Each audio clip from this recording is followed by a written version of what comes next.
এই ওয়েডিং প্রিজার্ভেশনটা ছিল একটু ডিফারেন্ট, কারণ ক্লায়েন্ট আমাকে তার পছন্দ মতো একটা রেফারেন্স দিয়েছিল।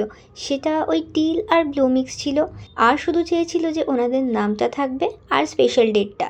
বাকি পুরো ডিজাইনটা আমার উপরই ছেড়ে দিয়েছিল।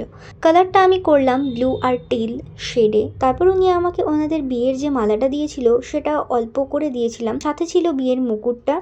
আর মুকুটটা যেহেতু অনেকটাই বড় ছিল, তাই সেটার থেকে কিছুটা পার্ট আমি এই ফ্রেমটার মধ্যে অ্যাড করেছিলাম।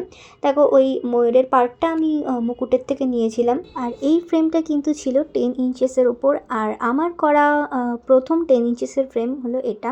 এটা করার সময় আমার খুবই টেনশন হচ্ছিল যে কেমন কি হবে, বাট স্টিল আউটকামটা খুবই সুন্দর লাগছে। মানে আমার ক্লায়েন্টেরও কিন্তু খুবই পছন্দ হয়েছে। দেখো ওনারাও কিন্তু আমাকে রিভিউ দিয়েছে, খুব ভালো রিভিউ। আর তোমরাও যদি তোমাদের বিয়ের জিনিস এরকমভাবে প্রিজার্ভ করে রাখতে চাও, তাহলে কিন্তু অবশ্যই স্ক্রিনে দেওয়া নাম্বারটায় আমাকে কন্ট্যাক্ট করে নিতে পারো। তো বাই গাইস।